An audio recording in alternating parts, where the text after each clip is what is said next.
Varsity শেষ করে এখানে হলো ফুটপাথ ছিল, ওইটা দিয়ে আমি হাঁটতে হাঁটতে আমার ছাত্রাবাসে যাচ্ছে। যেটা দেখা যাইতেছে এখন ওই যে আধুনিক আধুনিক ছাত্রী নিবাস, এটা ছিল আগে বিএসবি ছাত্রাবাস, এটা নাম চেঞ্জ করে ফেলছে, এখন শুধু মেয়েরা থাকে।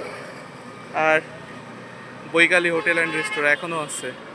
মিষ্টি মহল, এখান থেকে মিষ্টি নিতাম, মিষ্টি খাইতাম, দইটই নিয়ে যেতাম, দই পার্টি, হ্যান পার্টি, ট্যান পার্টি, এরকম নাম টাম দিয়ে এ করতাম। নাবিল মসজিদ, সব কিছু আছে। এক বছর আর কি চেঞ্জ হবে, আমি তো যুগ যুগ পরে আসিনি, তাই না? সব কিছু তো সেমই থাকবে, তেমন কিছু চেঞ্জ না। বাট আমি যখন না রাজশাহীতে ছিলাম 6 বছরের ভিতরে না অনেক চেঞ্জ হয়েছে। এই যে এই রাস্তাগুলো, এগুলো তো এখন 4 লেনের রাস্তা, এগুলো তো এরকম ছিল না। এগুলো তো খুবই মানে অনেক উন্নয়ন হয়েছে রাজশাহী।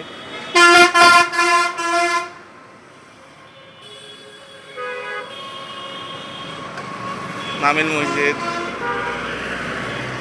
আমি এইখানে আমার পুরো রুয়েট লাইফ 8 মাস শুধু হলে ছিল, বাকি সময়টা এই হোস্টেলে কাটছে। কত মেমোরিজ।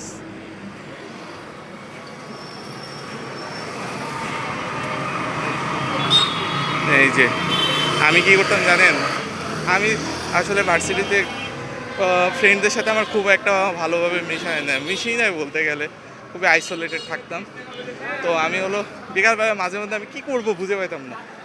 তো এসেই যে এখানে হলো তালামের মোড়ে একটা চায়ের দোকান ছিল, এই চায়ের দোকানের কাছে এসে এই যে ঠিক ওই জায়গাটায় যে আমি বসে থাকতাম হুদাই, এই যে ঠিক এই জায়গাটাতে, এই যে পোস্টার লাগানোর নিষেধ তখনও এরকম ছিল, ওখানে এসে বসে থাকতাম আমি। কী একটা অবস্থা। আর আমার তো এই গলিতে ছিল, মিষ্টি বাড়ির পাশের গলি। মিষ্টি বাড়ির ওই ছেলেটা, একটা ছেলে ছিল, ও আমাকে খুব ভালো মতো চিনত। তারপরে মাঝে মধ্যে এই দিক দিয়ে হাঁটতাম ডাচ বাংলা ব্যাংক।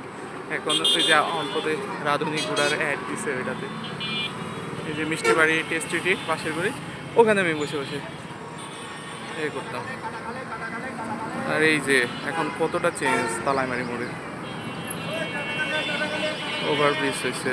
ওভারব্রিজটা তো আমি দেখতেছিলাম করে, খুবই ভালো লাগতেছে।